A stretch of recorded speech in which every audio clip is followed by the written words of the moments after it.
Paz y gracia de Dios para ustedes, queridos oyentes y hermanos. Hemos llegado al estudio del Salmo 11 y lo he titulado tal como aparece en la Biblia, el refugio del justo. Así que agradezcamos al Señor una vez más por la oportunidad que nos brinda y sobre todo pidámosle al Dios vivo que nos ayude a entender esta preciosa palabra. Papito lindo, te damos gracias en esta hora. Gracias por tu amor, gracias por ese cuidado tierno que tienes hacia nosotros como el buen papá que eres. Queremos alabarte, bendecir tu nombre, reconocer tu grandeza. Oh Señor, exaltar tu señorío, reconocer que eres Dios grande, eterno, compasivo, soberano, Dios poderoso, Señor, en quien podemos refugiarnos, Dios mío, y por quien hemos sido justificados, Señor, por medio de la fe, a través de tu amado Hijo. Gracias, gracias, Señor. Y como siempre, Dios mío, ponemos todo en tus manos. Entendemos que si no edificas, en vano nosotros trabajamos, Señor. Necesitamos tu ayuda. Reconocemos que necesitamos a tu Santo Espíritu y que solos no podemos. Gracias por contar contigo, Señor. Amén y amén.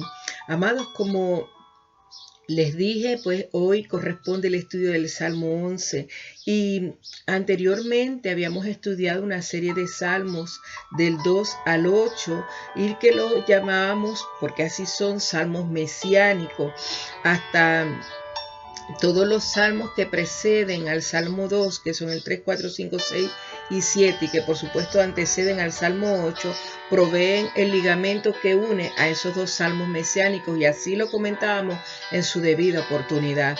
Ahora vemos entonces que desde el Salmo 9 hasta el Salmo 15 iniciamos otra serie de salmos. El remanente judío durante el tiempo de la gran tribulación es presentado ante nosotros en estos salmos. Se piensa que es la interpretación fundamental de esta sección y tiene un significado y un mensaje para el pueblo de Dios de todas las edades, de todas las épocas, y es de útil aplicación práctica todos estos salmos. Estos salmos son tanto para usted como para mí, y pueden hablar a nuestros corazones, que es lo más bello de ellos, y yo espero en el Señor que así sea también en el día de hoy.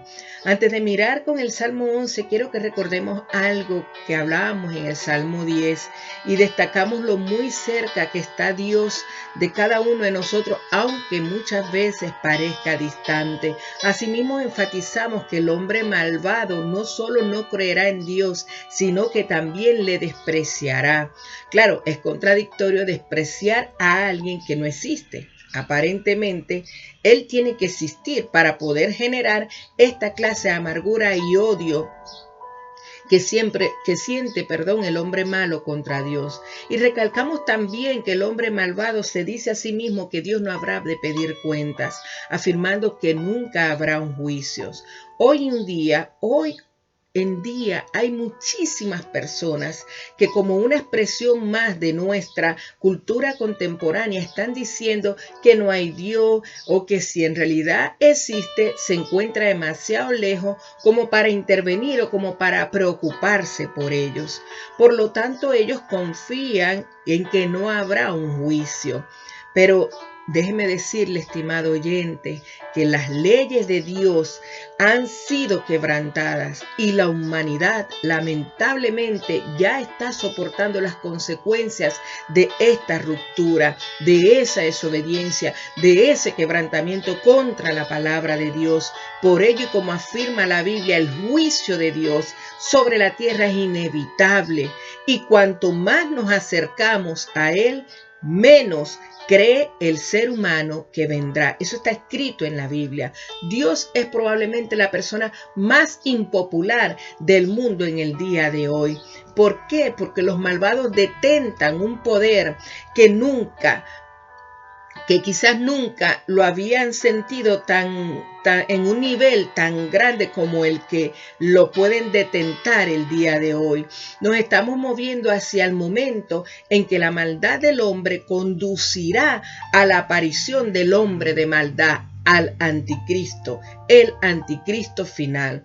Estos salmos son notables porque amplían muchas verdades que encontramos también histórica y proféticamente en otras partes de las Sagradas Escrituras. Bien, quería hacer este recuento para recordar un poco de lo que hablábamos acerca del Salmo 10, y esto nos lleva ahora a entrar al Salmo 11, y es un salmo sobresaliente. El título nos dice tanto del autor y la audiencia del salmo. Se titula así: Al músico principal, Salmo de David.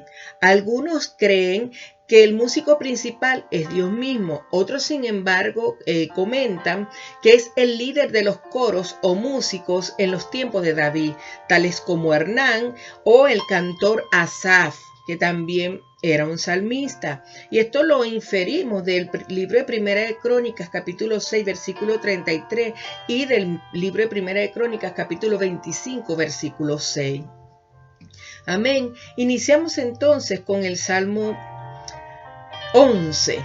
Bueno, no sin antes decir que el autor de este salmo es David. Ahora, ¿cuándo escribió David este salmo? Muy importante conocer en qué momento lo escribió. No se nos dice exactamente en qué circunstancia fue escrito. Lo que sí podemos extraer de lo que estudié acerca del Salmo 11 es que este salmo surgió obviamente en una época en que David estaba sufriendo todo el peso de un gran problema. David se vio forzado a huir, para salvar su vida en varias ocasiones. Ser el rey ungido de Dios no lo hizo inmune a la injusticia y al odio de otros. Asimismo, a nosotros como hijos de Dios, ser hijos de Dios no nos hace inmune a la injusticia y al odio de otras personas. Ahora, este salmo nos enseña y nos ayuda a qué hacer en ocasiones como esta.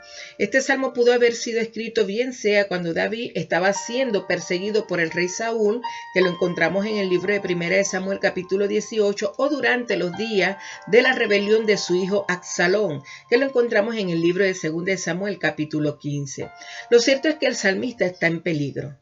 Y podemos ver que consejeros quizás bien intencionados, presumimos la buena intención, pero con falta de fe, pretenden convencerle de que él buscara refugio huyendo.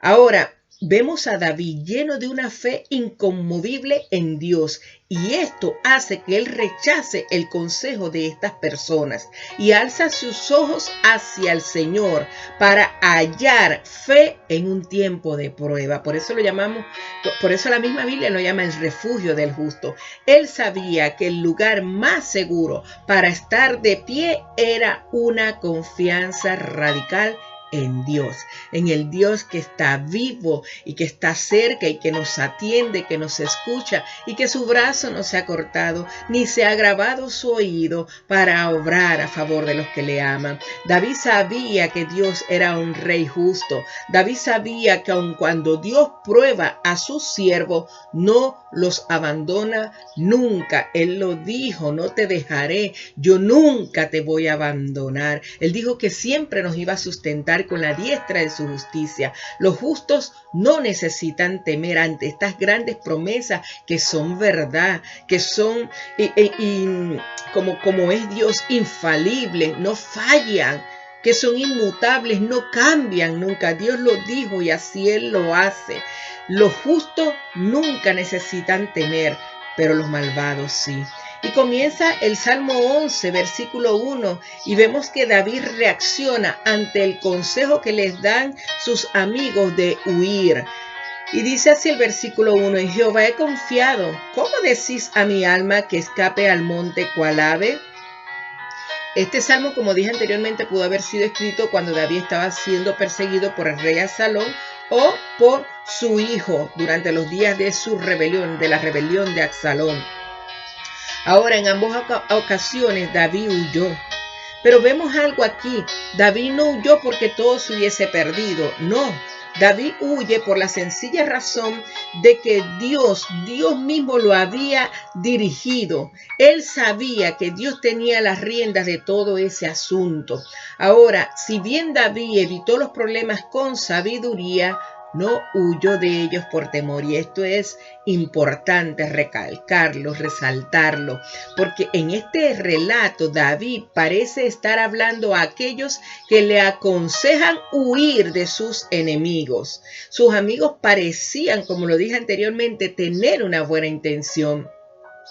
Sin embargo, vemos aquí que ellos estaban induciendo a David hacia algo erróneo, pero David sabía David que él estaba llamado a creer en el Dios que le había llamado. Y vemos entonces como la fe de David contrasta dramáticamente con el temor de sus consejeros. El consejo que ellos le dieron a David no resolvía sus problemas. Y hoy día nos encontramos con personas que nos dan consejos similares ante circunstancias adversas. Nos piden huir, nos aconsejan huir muchas veces con temor. Pero si usted está tratando de huir de sus problemas o está tratando de huir de una situación que está enfrentando hoy día, esto no sería un buen consejo, tal como tampoco lo fue para David. Uno podría alejarse quizás un tiempo para poder ver de lejos una determinada situación, pero es importante hacerlo por la dirección de Dios, con la dirección de Dios, pero no huir de ella, nunca impulsada por el temor. Y me llama la atención, como David reaccionó casi como ofendido. Y él dice, en Jehová he confiado. ¿Cómo? Pero ¿cómo se atreven a decir a mi alma que escape al monte cual ave? Casi como ofendido. No importa que tan buenas intenciones tuvieran, sus amigos le estaban ofreciendo el consejo del miedo, el consejo del temor. No podía hacer frente a la posición de confianza que David tenía en Dios.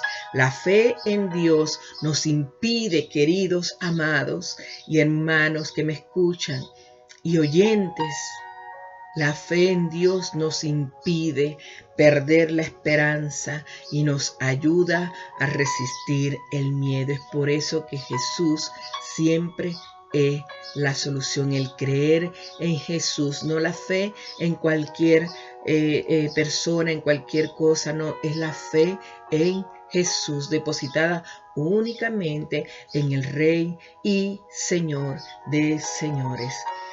Vemos el versículo 2, David recuerda las palabras del temor de la boca de sus amigos y dice así el versículo 2, porque aquí los malos tienden el arco, disponen sus saetas sobre la cuerda para asaetear, fíjense cómo dice, para asaetear. Se me pasó un poquito la Biblia, para saetear en oculto a los rectos de corazón.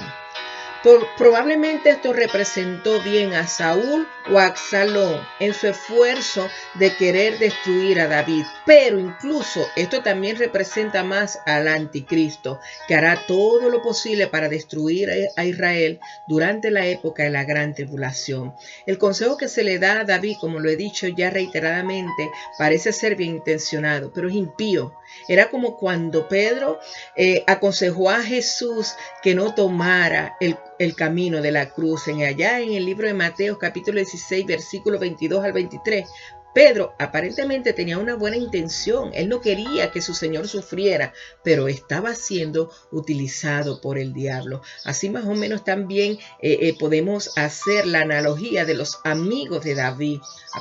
Es posible que ellos simplemente querían resguardar a David, pero estaban siendo usados por el mismo enemigo. Era un consejo impío. Siempre debemos de tener cuidado, amados, con el consejo que damos a otros, pues muchas veces, antes de dar un consejo es necesario orar, pedir la dirección al Señor. Muchas veces nosotros tenemos una sobreconfianza de nuestra percepción de la situación, y tal es el caso del amigo de Job.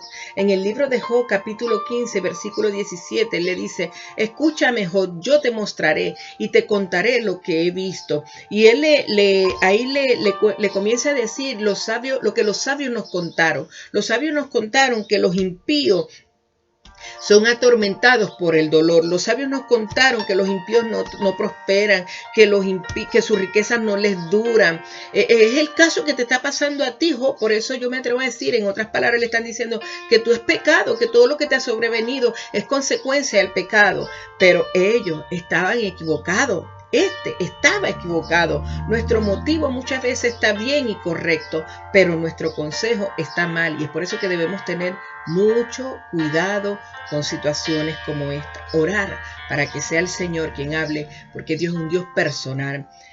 Dice el versículo 3, si fueren destruidos los fundamentos, ¿qué ha de hacer el justo? Estas palabras en la boca de los amigos de David tienen la connotación de una advertencia. Ante la situación, le están diciendo prácticamente a David, ¿qué puedes hacer tú? Excepto el huir, David. Eso es lo único que puedes hacer. Cuando David escucha estas palabras de parte de sus amigos, quizás su cabeza le dijo, hay algo que tienes que considerar, David. Pero su corazón le dijo que el escuchar este consejo y el huir por temor, el huir sin dirección de Dios, lo podía estar comprometiendo. Y aún hoy en día, esta es una buena pregunta. Es una buena pregunta para el presente cuando la autoridad de la palabra de Dios está siendo puesta en tela de juicio por todas partes ante la relatividad de la moralidad actual. Lamentablemente vemos que la Biblia vemos cómo las personas han venido prácticamente a condenar la Biblia, han venido a pretender eximir todo lo que Dios ha ordenado en su palabra, basándose en que esto es algo obsoleto o que no es de fiar. Pero resulta que la Biblia condena el pecado. Y es por eso que no les conviene, es por eso que en esta relatividad de la moral actual en la que vivimos, es mejor colocar a la Biblia a un lado. Entonces, cuando las bases mismas se vienen abajo, ¿qué puede hacer la persona que confía en Dios? ¿Qué puede hacer, amados, cuando se sacuden los fundamentos y usted desea esconderse? Yo le voy a decir algo de parte del Señor conforme a la Biblia. Recuerde que Dios sigue llevando las riendas de su vida. Su poder no ha disminuido por el curso que hayan tomado los acontecimientos. No, amado. Al contrario, recuerde que nada sucede sin el conocimiento de Dios y sin el permiso de Dios. Cuando tenga usted ganas de salir huyendo, yo le invito, como hizo David, huya así, pero huya hacia Dios. Huya hacia Dios, porque Él va a restaurar la justicia y la bondad en la tierra en su tiempo. En su tiempo Dios lo hará. Ahora vemos que David responde al recordar dónde se encuentra Dios, y vemos aquí la primera parte del versículo 4. Jehová está en su santo templo, Jehová tiene en el cielo su trono. Probablemente, David tenga aquí en mente cuando dice que está en su santo templo, tanto el templo del Señor en la tierra, me refiero al tabernáculo, como el templo del Señor en el cielo. David vemos que se recuerda a sí mismo y a sus amigos, le está diciendo, Dios no se ha marchado a ningún lado. Pueden ir a su templo, yo puedo ir y puedo encontrarme con Él. Cuando el consejo del temor viene sobre nosotros, amados, solamente podemos llegar a la respuesta de la fe como lo hizo David. Y la única manera de poder llegar a esa respuesta de la fe es pasar tiempo con el Señor. No hay otra. No hay otra, porque inmediatamente usted desenfoca su vista del Señor y pierde todo. Y lo coloca en la circunstancia y pierde todo. Se viene el mundo abajo. Cuando pensamos en nuestros problemas, el consejo de temer por lo general nos abruma, amados. Nos abruma. Cuando oramos sobre nuestros problemas, la respuesta de fe asegura nuestro corazón. Es como una caricatura por allí que he visto mucho. No le digas a Dios cuán grande es tu problema, dile a tu problema cuán grande es tu Dios. Cuando pensamos en Jesús estando en el templo del cielo, recordamos que Él está orando por nosotros. Eso lo dice la palabra de Dios. ¿Qué artimañas entonces puede maquinar el hombre que Jesús no pueda descubrir? Si Jesús intercede por nosotros ante el Padre las 24 horas del día, amados, no hay un momento que Él no lo haga. Sin duda, Satanás tiene el deseo de tenernos, de consumirnos, de acabar con nosotros y que podamos incluso sucumbir como el trigo, como pasó con Pedro. Pero el Señor Jesús, que le dijo, pero yo he orado para que tu fe no falle. Y así se encuentra hoy nuestro gran sumo sacerdote, nuestro gran intercesor, intercediendo por nosotros en el templo todo el tiempo. Ante el Padre, a la derecha del Padre. ¿Cómo puede fallar nuestra fe? Y no solo esto, amados, también aquí en la tierra tenemos un intercesor que aun cuando muchas veces no sabemos pedir, Él intercede por nosotros ante el Padre con gemidos indecibles. ¿Y quién es? Es el Espíritu Santo. Qué amor, qué bondad, estamos completos en el Señor, amados. Y continúa el versículo 4, Jehová tiene en el cielo su trono, es la fuente de confianza de David. ¿Qué confianza tenía este hombre? No es por dureza o por confianza propia. En lugar de eso, David confía en un Dios santo, en un Dios todopoderoso, en un Dios omnisciente. Se le preguntó a David, ¿qué puede hacer el justo? Esta fue la pregunta que le dijeron los amigos a David. David, cuando los fundamentos caen, ¿qué puede hacer el justo? Es huir. Pero David responde con otra pregunta. ¿Qué no puede hacer el justo cuando Jehová Dios aún está en su trono? ¿Qué no puede hacer el justo, amado? Nada. Podemos hacer todo sabiendo que nuestro Dios está en su trono y que Él gobierna con autoridad. Los problemas en sí que atravesaba David, como los que quizás usted atraviese, como los que yo atravieso, son malos, amados. Esto no es una mentira. Pero ¿qué eran, dice Spurgeon, qué eran todas estas cosas para un hombre cuya confianza estaba solamente en Dios? Cuando nuestra confianza está solamente en Dios, podemos hacernos también esta pregunta. El problema es grande, sí, pero ¿qué son todas estas cosas para un hombre, para una mujer cuya confianza está solamente en Dios? En el Dios grande, en el Dios todopoderoso. Vemos entonces que David responde aquí, continúa el versículo, al recordar lo que Dios ve, dice la segunda parte del versículo 4, sus ojos ven, sus párpados examinan a los hijos de los hombres. Sus ojos ven, amado. Dios examina, incluso en los momentos en que parece que el Señor no hace nada. Él, lo dice la Biblia, lo ve todo, tanto lo bueno como lo malo. En conocimiento de esto, David entonces puede tomar una mayor causa que la autopreservación. Sabe que Dios le está viendo y sabe que Dios está cuidando de él. No es necesario que él mismo se preserve. Él confía en Dios y sabe que su preservación, su cuidado, su auxilio viene de Dios. Vemos entonces que Jehová en el versículo 5 prueba al justo. Ahí lo dice la Biblia. Dios no evita que los creyentes tengan circunstancias difíciles, sino que por el contrario, Él prueba al justo. Él lo dijo, van a tener aflicciones y es necesaria que su fe sea probada. Pero también recordemos, ya Él venció al mundo.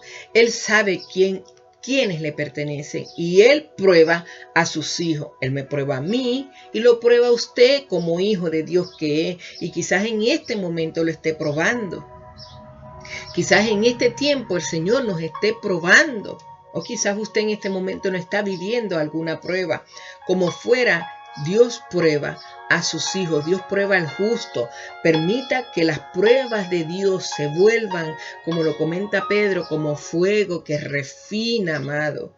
No se enoje con Dios, entienda el propósito de Dios en medio de las circunstancias duras, en medio de los problemas, en medio de las pruebas. No haga caso omiso de las pruebas y de los retos que surjan en su paso por la vida. Úselas como oportunidades para crecer.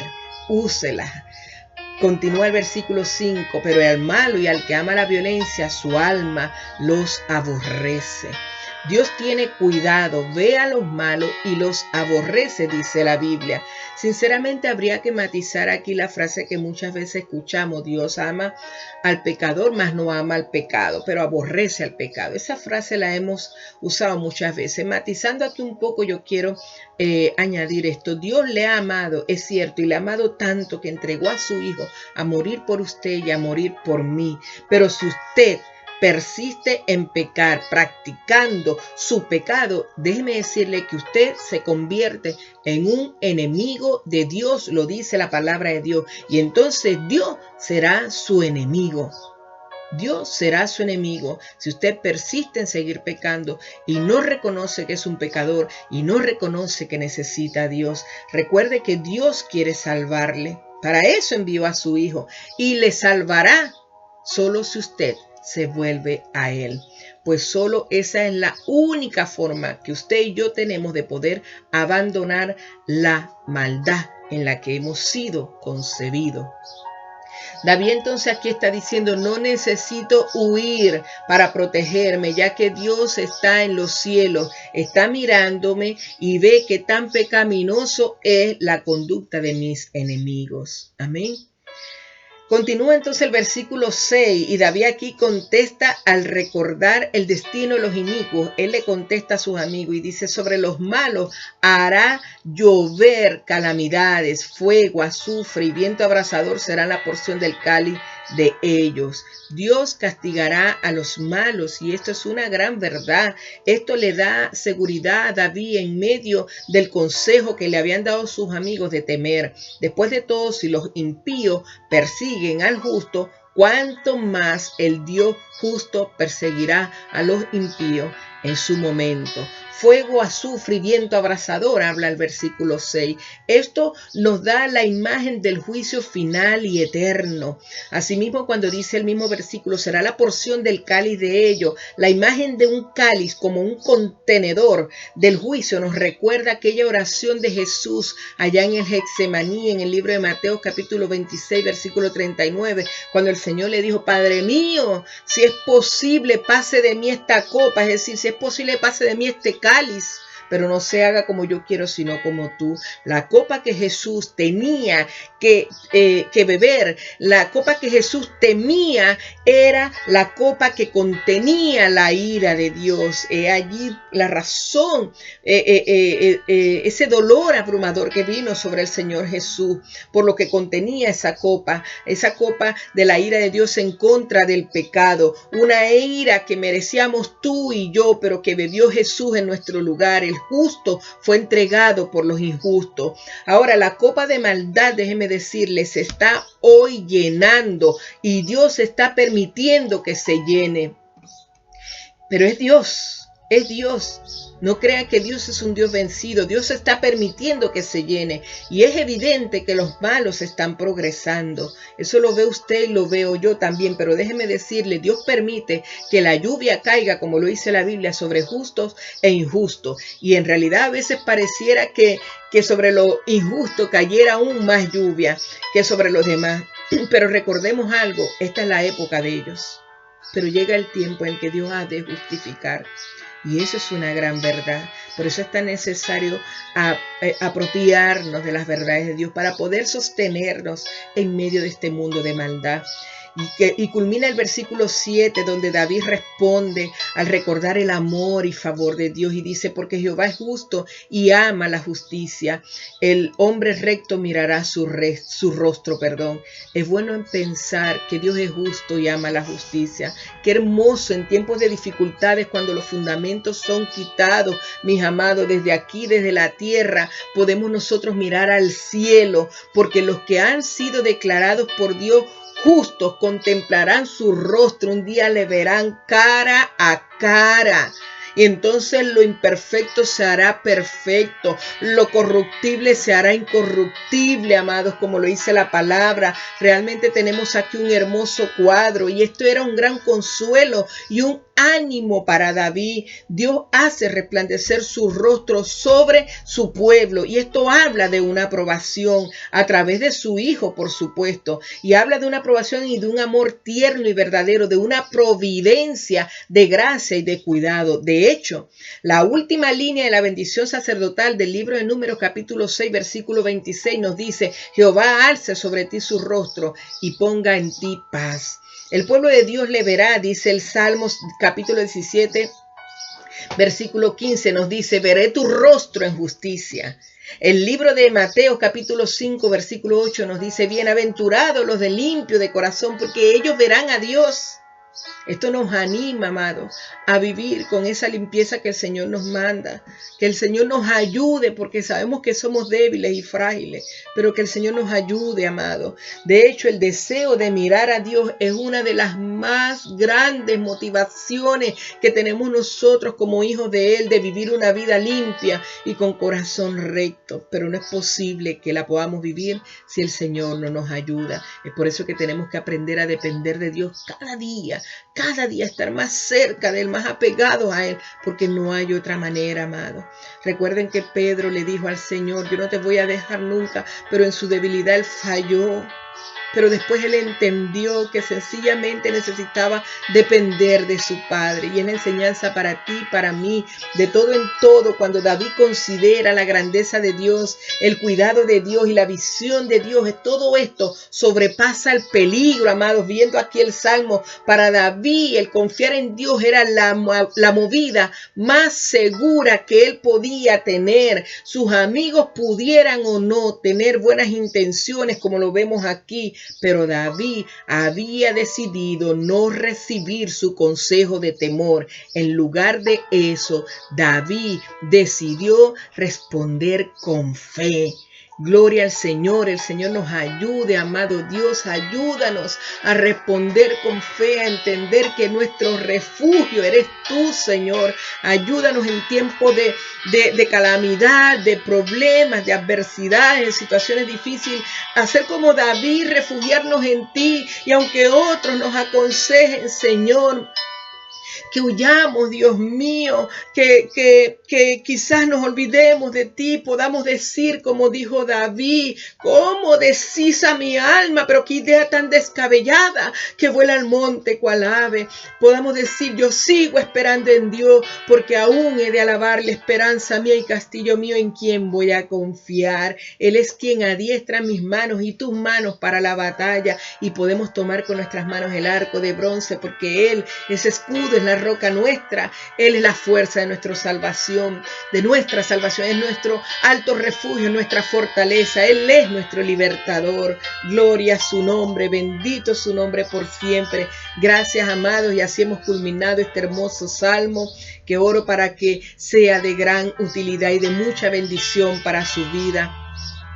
Nos estamos viendo, mis hermanos. El Señor les bendiga grandemente.